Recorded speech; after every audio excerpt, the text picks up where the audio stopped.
My hair girls resting met the bar when it said tears fled the head. I'm waiting, I guess she tweet, I guess she confess. She thinking less, not drinking less. Bathroom says best to get spontaneous. I stereotype, put to rest tonight.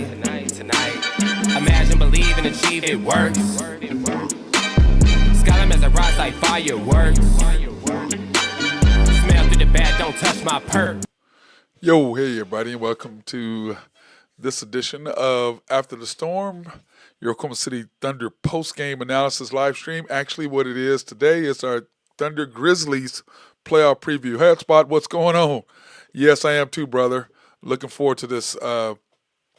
Looking for this matchup tonight. We finally got a good matchup, so I'm excited to see what we're going to do. And of course, it's the matchup that I had predicted or how I had wanted to see. And the Grizzlies, of course, tried everything in their power to beat the Warriors the other night not to have this game against us. I don't blame them. We're 4-0 against them this year with a plus 75-point differential. So I wouldn't want to play us either if I was them. But that being said, Ja's ankle, he did look good tonight, but let's face it, now he has a 2-day rest versus a 4-day rest. So we'll see how that transpires when he gets to going. Hotspot says we're going to go 10 deep. That's about the maximum I think we can go, Hotspot, because when you break down who we have, it's SGA, J-Dub, Dort, Chet, Ihart, Kaysen, Caruso, Joe, Wiggins, and then A.J. Mitchell. So that's as far as we can go. Because what we need to do now is get into the point where we know where everybody's moving as far as the Thunder is concerned. Alex, I know the Mavs need Lindy Waters. I'm sure they do. I thought the Thunder were going to need Lindy Waters. Which one is it, Alex? I don't know which one is it. Is it us? Is it them? Which one is it? But anyway, I know that the whole thing is this. To me, let's build a chemistry with the group that we need. Now, that 11th person, I just don't see us playing 11. It may come a time where you have to switch out depending on someone gets in foul trouble, that you may need to put in a Kendricks Williams, or you may need to put in a Jay Will if Chet or Ihart gets in trouble and you need to double down. Now, in this game, those are not necessary simply because with Memphis, they have to match up to us. So that's kind of how it depends on whoever's losing needs Lindy Waters. Well, that's going to be Memphis. That's what's going to happen. And the Mavs did need him tonight. I agree. But anyway, I just want to say that I am happy that it broke down this way. And here is the matchups now that we know who's all playing who. Here's the brackets, and here's the matchup. Here's the times. Here's what's going on. Okay, the Thunder, first of all, we're starting out with them. Caruso will be key. That Dallas game was sloppy. Yes, I agree. But here's the bracket. We know that the Thunder will be playing Memphis Sunday, 12 p.m. On ABC. And the Thunderdome will be rocking. I can promise you that. It'll be rocking in there. And then, of course, the 20th also you have Cleveland and Miami at the 6 o'clock game. That ought to be interesting. I think Cleveland's got too much for Miami, especially with them playing tonight and having to turn around and play again. I just don't know if they can play that great, against them. But we shall see how that works out. Then, of course, Boston and Orlando play as well. I'm really interested to see that series because I don't know. Orlando gives up a lot of they let people shoot a lot of threes. And Boston's hot. That game is going to be over with fast. The evening game, which is interesting because we have the first game on Sunday, and then the Houston Golden State game will be the last game played Sunday night at 8:30, which I'm really looking forward to that game. I don't know how you guys are feeling about that, but I'm really, really looking forward to watching Houston and Golden State and see how that's going to play out. I know that my issue with that game is really simple, is that Steph Curry struggles against Houston because they're long. Defensive, they're physical, and they're long. He struggles against that. But my key with Houston is, do you have anybody who can damn score? Do you have any scores? That's my issue with Houston. You got anybody who can damn score? That's the problem that I have with them. Who on your team can score the baskets? That's the key to me. That's the way I look at it. But on Saturday, Here's the start outs. Then, guys, we're going to start this out. Then we're going to come back and really dive into the Thunder and the Grizzlies here in just a second. But when you look at Saturday and you look at who's going to be playing each other to start off on Saturday or tomorrow, however you want to look at it, 12 o'clock, Bucks and Pacers. That's going to be a hell of a series, I think, simply because the Bucks and the Pacers,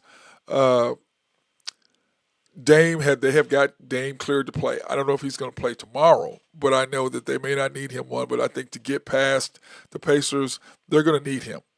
They really, really, truly are. And remember Halliburton and what he did with Dame time when the Pacers did beat the Bucks. Remember, I'm sure Dame has not forgot about what Halliburton did, and he's going to really be showing him Dame time. And I just don't think the Bucks can get by them without Dame.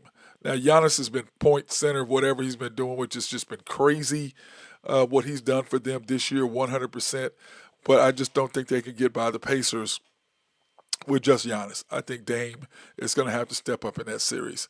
Hotspot, I agree that Şengün is the only scorer, but if the Rockets, the thing is this, if Jalen Green is scoring, the Rockets have a chance, along with, the other guys on the roster. But to me, the two key guys is Şengün and David and Green. If they're rolling, then everybody else is going to do what they do. Şengün is definitely the most consistent scorer on the Rockets, 100%. I agree with that. Clippers and the Nuggets would be the next game, which is just crazy. I mean, tomorrow you got Bucks and Pacers to start the day off. Then you got Clippers and Nuggets, which is going to be just a knockdown, drag-out fight. And to me, the Nuggets' only hope is to get Big Boy in trouble. If they can get him in trouble, and he's been playing great, but if they can get their center Zubac in trouble, I think that's the only chance that the Nuggets really have. Because if Zubac gets into foul trouble, I think that the Clippers are going to, if he doesn't get into foul trouble, the Nuggets are going to have a hard road. They're not deep. It's going to be hard for them to get past the Clippers because the Clippers are long, athletic, play defense, they've got some scores. Now, I got the Nuggets winning this series. I'm torn. I haven't really decided hotspot, but I believe that I think the Clippers are going to beat them. I really do. But the only reason I was going to hold them back, the only reason why I kind of along with you with the Nuggets is because of James Harden.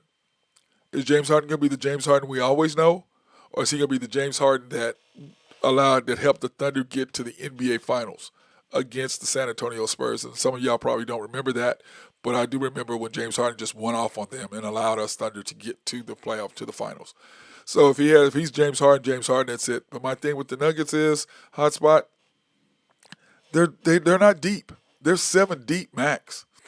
Can you afford to play your starting 5 40 minutes? Can you play Gordon 40 minutes? Can you play Porter 40 minutes? Can you play Jokic 40 minutes? Can you play Braun 40 minutes? Can you play Jamal Murray 40 minutes? And then you remember to turn around. After that, you're facing the Thunder. If you get past that with guys who are playing 40 minutes. And it's going to be physical, no doubt about it. The Clippers are going to beat the hell out of the Nuggets. They're going to physically beat them up, and I know that, and that's my thing with that. That's why I wanted this matchup, because of that. That's why I wanted the Timberwolves layup, the Lakers, because I wanted the Timberwolves to beat the crap out of the Lakers, to physically beat them up. Both of these teams will be physically beating each other up. Then after that, you turn around, and they've got to play each other after that. So that's why I wanted this match. Well, not the Clippers and Nuggets, but it would be the Timberwolves and Lakers, and they turn around and they'd have to play the Rockets and Warriors winner. But the Clippers and Nuggets, they'd have us next. And if they're going to physically beat the crap out of each other, that's fine, because we're physical defense, and we're going to beat the crap out of them as well. So I'm completely okay with that whole matchup. Hotspot says the problem is, it's saying the Clippers is James should be their guy. I agree. He should be the guy. I agree, but we don't know which James is going to show up. The James that showed up the one time in Oklahoma City, or the one time that he showed up for Phoenix. I mean, not Phoenix, but the 76ers. Or is he the guy that showed up for Houston once or twice? I mean, the problem is, one series you know he's going to show up and he's going to show out. You know that. The question is, how many can he do that? That's the $1 million question. The other week, the question is, could Kawhi stay healthy? We don't know if he's going to stay healthy. But if he is, along with Harden, they're going to be a tough out. They're going to be a tough out for the Nuggets, and I don't think if Harden does Harden things and Kawhi does Kawhi things, which I think they both will, that's why I've got them going past the Nuggets. But for them to do that again against us, I just don't see it. And to beat us, you're going to have to shoot out your wazoo. You're just going to have to beat us because our defense is so physical, and what we do is just going to be tough. Then the 5 o'clock game, you got the Pistons and the Knicks. Now, I'm looking forward to that series as well because, first of all, Cade, I am a homer, OSU guy. I'm a homer. I'm not going to say anything bad about that. That's who I am. I'm a homer, and I'm okay with that. Okay, I'm okay with admitting that. And I think that the Knicks are going to have their hands full with the Pistons, but the Knicks do have an advantage. The Knicks are all seasoned. The Knicks have been in the playoffs. They know what playoff situation is like. The Pistons, on the other hand, have not. And their best player, who is Cade Cunningham, is trying to make a point. He's trying to establish himself in the hierarchy or in the East. Or in the East, but in the NBA hierarchy. He's trying to put himself in that line. And in order to do that, he's going to have to step up and he's going to have to seriously play. Now, can he do that? Oh, hell yes, he can. I'm a firm believer and he can get it done. But the question is, will he be able to do it? That is the million-dollar question. And I don't know if he can, but I'm believing that he can. And that's why I have them giving the Knicks all they want. I just don't know if he can do it. Because I saw a stat, what is it, that Cade Cunningham is the only NBA player in history to average 30 points, shoot 50% from the field, 50% from three against the Knicks in history. So to me right there, that says a lot as far as what that means to the Knicks and to actually the Pistons and what that'll mean for the Knicks being able to survive to the next level. Now, I think that the Pistons are young. They're athletic. They play hard. Bickerstaff is going to have them rolling. So I'm just looking forward to this series. Like I said, tomorrow I'm excited. I'm looking forward to the Bucks game. Yes, 100%. Then after that, Clippers Nuggets, 100% am I looking forward to that. Then the Pistons and Knicks, 100% am I looking forward to that. And then the Timberwolves and the Lakers, 150% am I looking at that. Now, do I care about the East? Yes. Am I more concerned about the 2:30 game and the 7:30 game? 100% I am. I am 100% interested in what's going to happen with the T-Wolves and the Nuggets and T-Wolves and the Lakers and the Clippers and Nuggets. And I'm with you, Hotspot. I think that the Nuggets can get the Clippers if Harden is Harden and if Kawhi gets hurt. But that being said, they're just not deep. They're just not deep. And who struggles against long athletic guys? Jamal Murray. But Murray he gets going in the playoffs, he's just scary. He is just absolute scary. So when I look at this, I'm excited for these 4 games tomorrow. Starting out with the Bucks, then the Clippers Nuggets, then the Pistons, then the Timberwolves Lakers. So I'm excited about seeing those games tomorrow. I'm looking forward to the Thunder and what we have to offer on Sunday, first game at noon. And I'm glad we're the first game, by the way, at noon. And this is why. Because SGA's been resting since what? Last Wednesday? He hasn't played since, Tuesday or the week before or something? Yeah, Tuesday. I believe it was Lakers game. The Lakers game? Yeah, Lakers game Tuesday before. So he's sat for, 7, Wednesdays 8, 9, 10. It'll be 11 days. He would have sat before he's played. So I'm okay with us playing a new game because, one, Thunder Dome is going to be rocking. I can promise you. And if you guys have never been to a Thunder game when it's been loud and crazy, you're missing out. You are absolutely missing out because of the simple fact that it is so loud in there and it's just rocking. And everybody's excited now because everybody remembers what it was like when we had KD and Harden and Westbrook and Ibaka and Steven Adams. If you've never been to a playoff game, please go so you can understand what it's like to be in there. Now, it's not quite the same as being at Gallagher-Iba. And a commander can tell you about that. Or anybody who's played there when it's been rocking, they can tell you about that. It is the loudest place ever. Hotspot says, we've never been, but I want to go before they build the new stadium. I'm just going to tell you, it's the atmosphere in there is just crazy. It really, really is. Oklahoma City has. I'll make people forget that we were voted the loudest arena in the NBA. And I've been in there, and the commander and I have been in there times when it's just rocking. And Sunday, I can promise you, everybody's going to be pumped because this is our second time around. This is our second year being the number one seed. The interest level is crazy high. And I believe the Thunder fans are becoming more and more knowledgeable about basketball. And that makes a difference as well. Knowing when to cheer, when not to, when to stand up, when to get the runs, when to help the team, when they know we're getting it down, or when the run is happening, how to build our team up to stop the run, how to get a little bit of pressure on the opposing team. All these things play a factor. And we're young. But I don't really count so much. I know it's going to be crazy. I'm hyped. I am too. You can tell I'm hyped up. I'm ready for it. But I'm going to say this. I don't buy, I don't know about how you feel, Hotspot. I don't really buy the young team crap, and I've said this before. Bro, I've been watching this for 4 years, okay? I've been watching this. It's starting to thunder outside. I've been watching this for 4 years, okay? I've watched the development of this team, and I've watched Dort and SGA and Wiggins, how they've just grown as a group, how they've grown. And when I've watched them and I see what have we done? Our defense has been stellar. SGA has closed the door. The next year we get J-Dub, our defense gets better. SGA closes the door. We had Chet, we had Kaysen. Our defense goes to another level, and SGA closes the door. Now we've added iHeart, and we've added Caruso. Our defense is at another level. I mean, it's playoff. It's the best in the history of the game. And SGA is closing the door. Because, remember, we've won without J-Dub. We've won without Chet. We've won without iHeart. We've won without Caruso. We've won without everybody but SGA. And, everybody says, well, he didn't play well, really?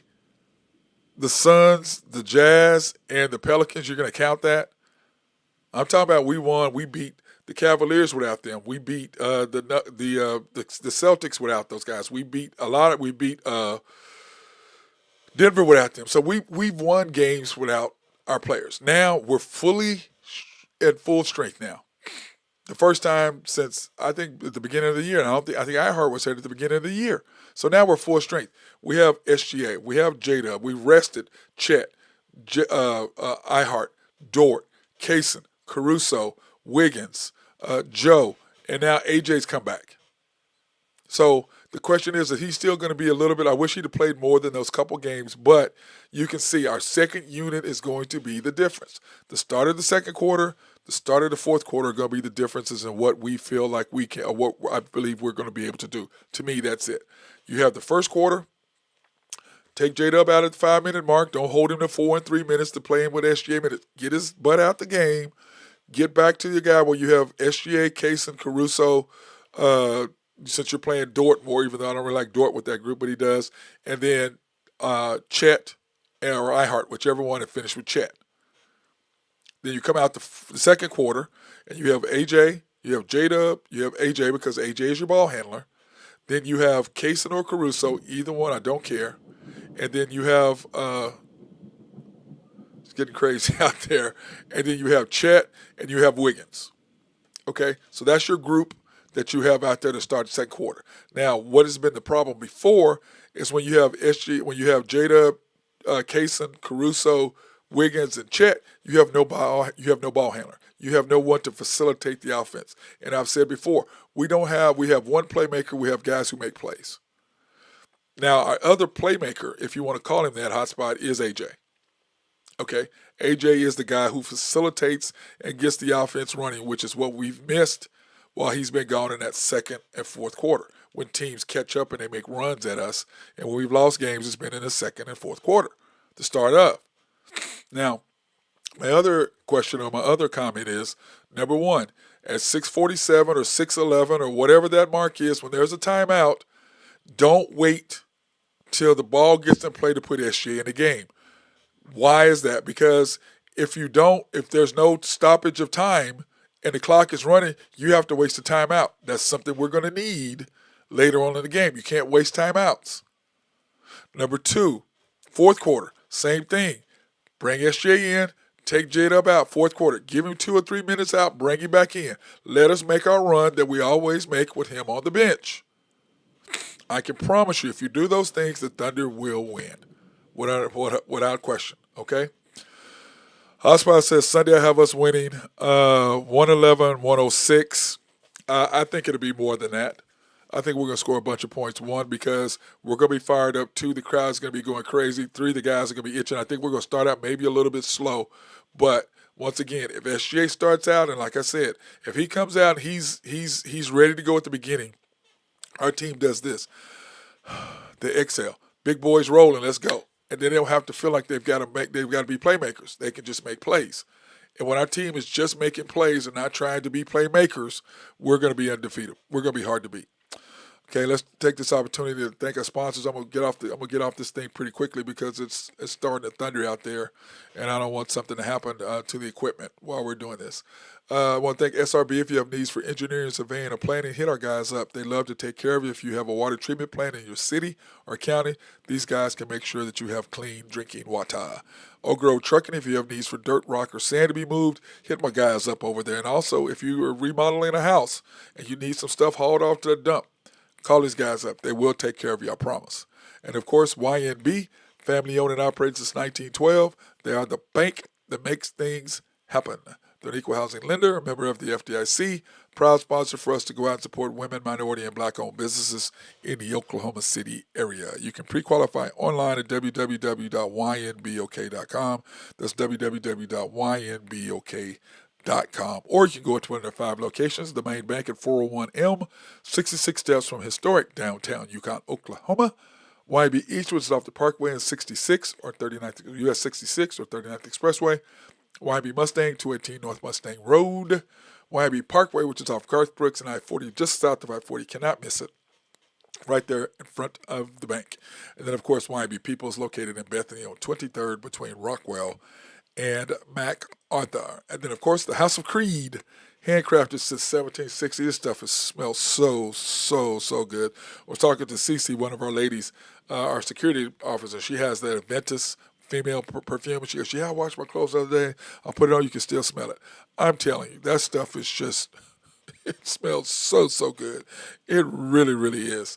And but anyway, go check them out because like they always said, Matt, remember, pick the best for your best. I agree 100%. Go into Penn Square Mall, into the men's dealers department, and see my girl Beth, and she will hook you up whether you're a woman searching for your significant other as a guy, or you're a guy, you want to buy something for yourself or find something for your significant other. She will help you go find some good smelling stuff, okay? Go do that. And then, by the way, this coming Thursday, they have a big, huge event where I think it's for every $100 you spend, you get $25 gift card back. So if you spend $100, you get $25. So if you spend $300, you get $75. Okay? And that's $75 that you can use the next time you come back in there for something. So that's a great deal. And we will be promoting that next Thursday there in Dillard's in front of the Creed deal. So come by and see me or holler at me or whatever. Okay? Come by and do that. Now, okay, Manifest says Memphis versus Thunder equals sweep Oklahoma City. I think it'll be a gentleman's sweep. That's just me. I think we're going to do 4 out of 5. I think they will get maybe one, but it depends on, number one, our coach and what he does as far as his substitution patterns. Okay? If he's doing what he needs to do is substituting and not playing 11 and 12 people, we can sweep them easily. Because, like I said, that's just up to him. Because if he's back, if he does the same thing that he did last year in the playoffs by playing 11 guys and all that, you can't do that. So it all depends on how focused he is on winning the chip. Because the more these guys play together as a group, those 10, the better chance you're going to have of getting the chip done. Let me see, hotspot. Remember I said all year long, 2024 Oklahoma City Thunder equals 2005 Chicago White Sox. Yes, you did, hotspot. You said that all year long. You have. You have. And like I said, I'm excited about what's going to happen. I've been assured that Dagnall is not going to do the same stuff that he did last year. We shall see. And like I told my buddy, I hope I'm wrong. Because if I'm wrong about him, we're going to win the chip. If I'm right about him, we're going to get bounced. It's that simple. It's not rocket science. It's not hard. But I want us to win a chip because I want us to be in full attendance there at Scissortail Park. Okay? That's where I want us to be at Scissortail. Everybody's talking about a parade. What the hell you want to have a parade for? Just put it together. You have a stage. You have all that stuff set up to have a perfect venue to have the team sitting there, bring out our first trophy, sitting right there.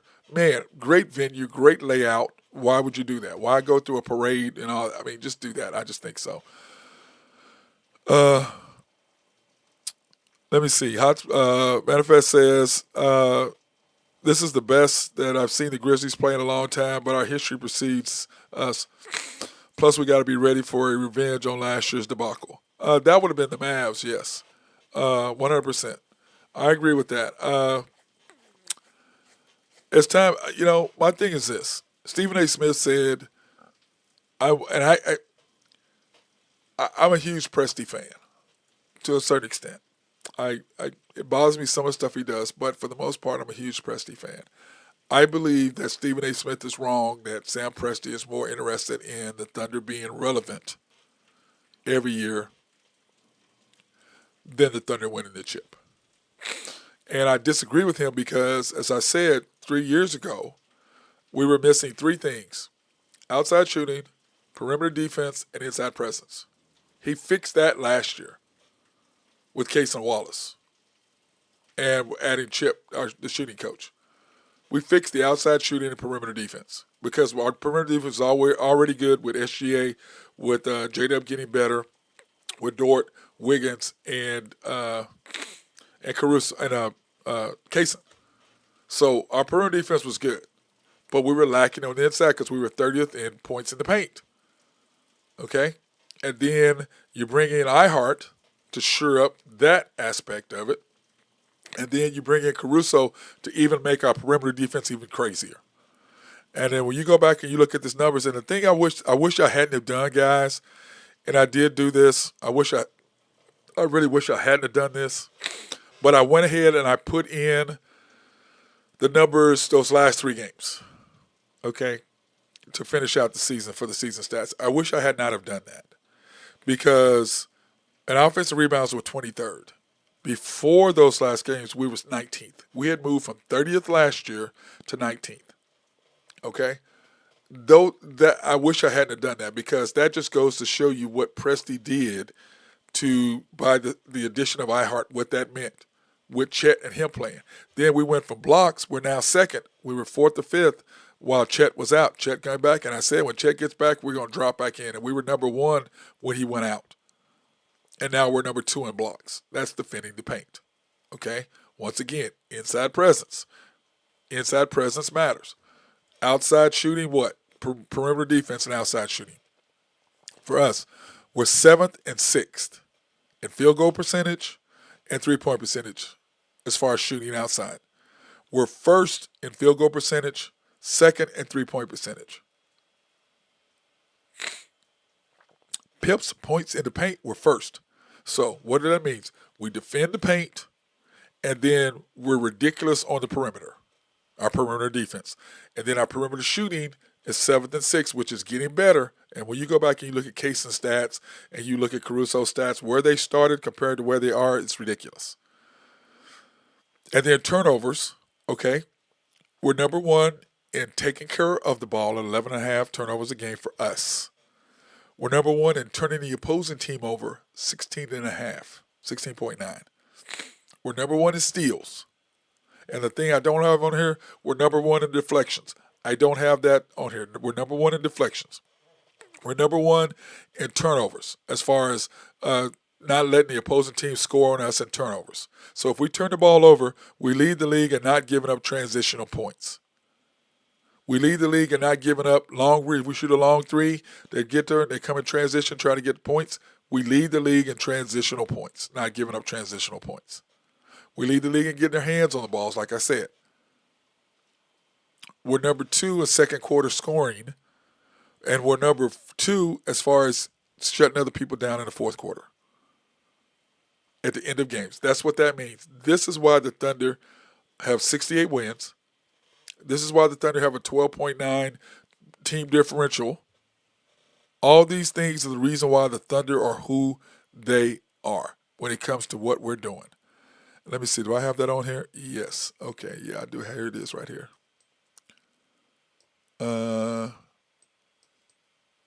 Okay. The highest point prediction, 13.4. We actually ended up 12.9. And when you look at this, we're one of 4 teams that outscore their opponents by more than 1,000 points.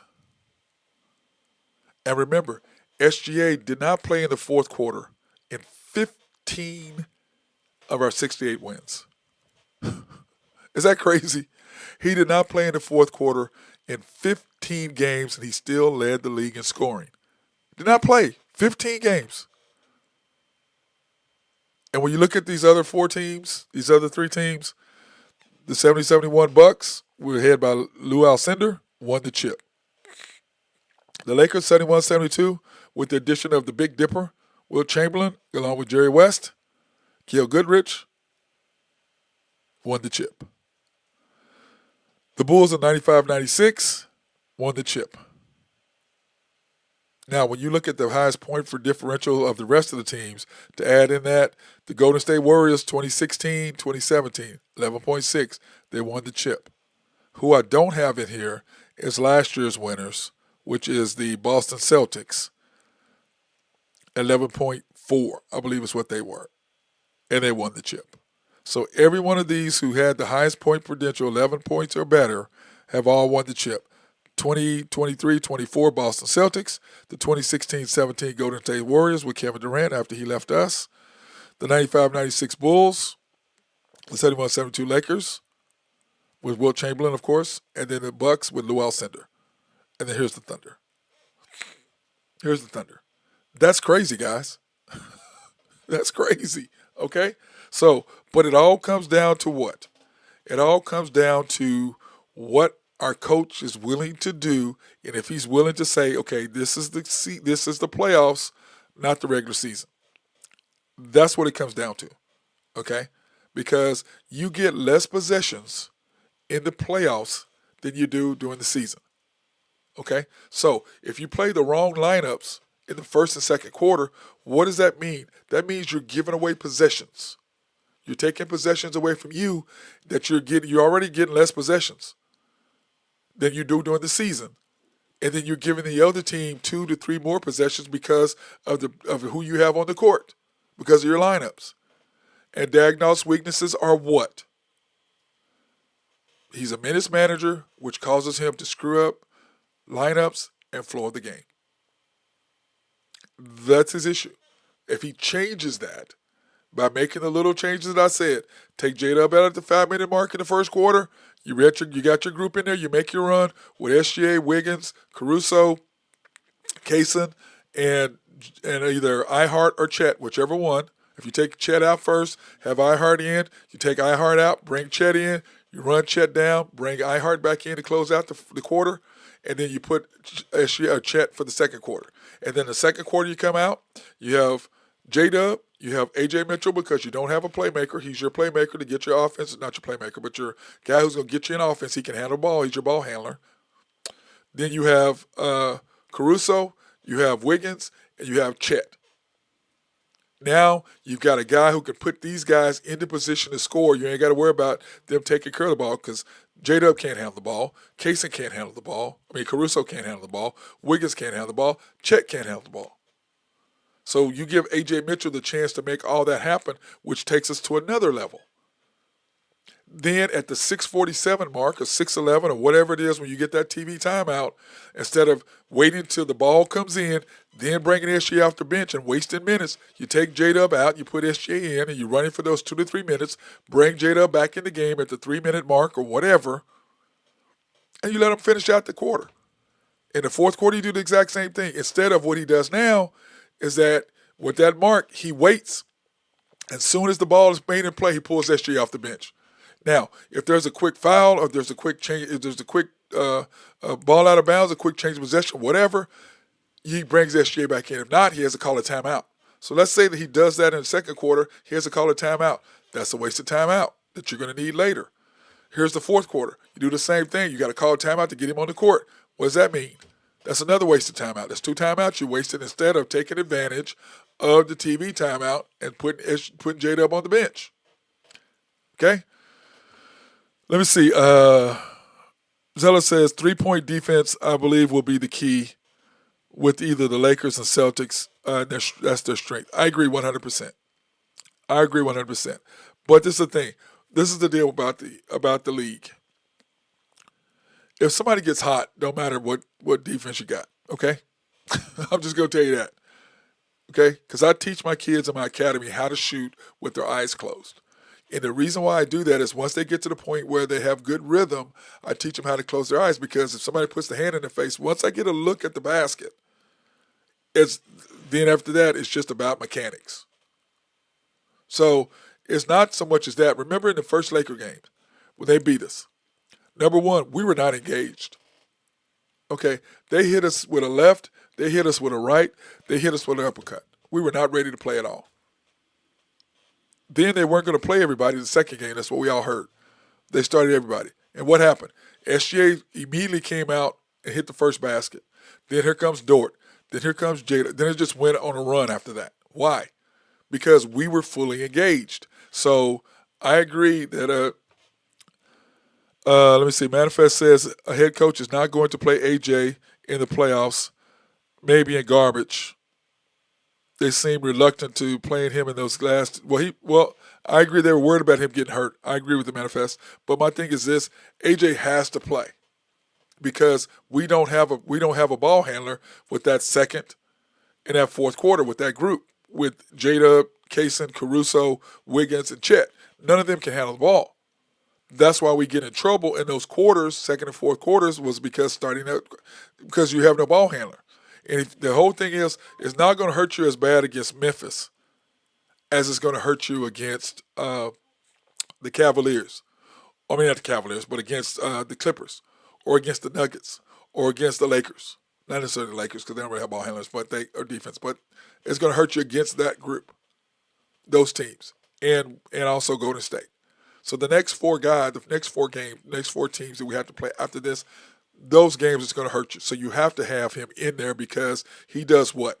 AJ gets us into the flow of the offense because he's the only true ball handler. He is a point guard, and that allows J-Dub to do what he does best, is play off ball and be able to make baskets and do everything. Same with Wiggins, same with Caruso, same with the Kaysen, or same with Chet. They don't have to worry about bringing the ball up because none of them are good ball handlers. And if they are forced to try to make plays, and you've seen it over and over and over and over and over, they can't make plays. They just can't. Let me see. I didn't like how AJ played for our last game, but Mark encouraged him to shoot. Well, everybody got to forget, how long was AJ out? It takes him a minute to come back and play.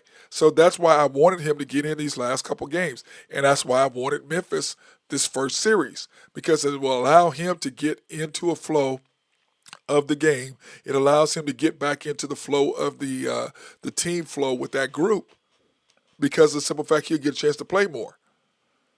And then when we play the Nuggets or we play the Clippers in the next round, his feet are now going to be firmly under him. He's going to have some confidence. He's going to have now 6 or 7 games that he's able to play that's going to make a difference, or 8 games if we go 6 games. He's going to have that underneath his belt in order to make him feel more solid and more secure. Okay? So that's kind of how I feel about that. And then also the next round, when he comes back, whether it's the Lakers or whether it's Golden State or Rockets, whomever, that would allow him to have that much more confidence. And I think he'll be back into the situation that he was before he got hurt, when he was rolling. Okay? So that's what I'm saying. But head coach is stubborn. I agree. Head coach is stubborn. It worries me. And like I told my good friend, who's one of his good friends, assistant coach on the team, I said, my issue is this. I hope to hell I'm wrong about him. Because if I'm wrong about him, then we're going to win the chip. If I'm right about his weaknesses and what he doesn't do, we're in trouble. That's all I'm saying. But if he follows what I'm saying he should do, as far as getting J-Dub out at the 5 or 6 minute mark, not trying to play him longer so he and SJ can play the same amount of minutes, get him out the game, because what are we? 90% of the time, we make runs with J-Dub on the bench. That's why in the second quarter, when bring SJ in, let them run for 2 or 3 minutes, bring J-Dub back in, let him close out the second quarter. Same thing in the fourth quarter. Take him out for 2 minutes, and he's reluctant to do that. And I agree he's stubborn. But like I said, if I'm right about what he's going to do, and he doesn't do the things that I'm saying he needs to do to make changes, we're going to get beat. If he's not stubborn and he does it, I think we'll win. Okay?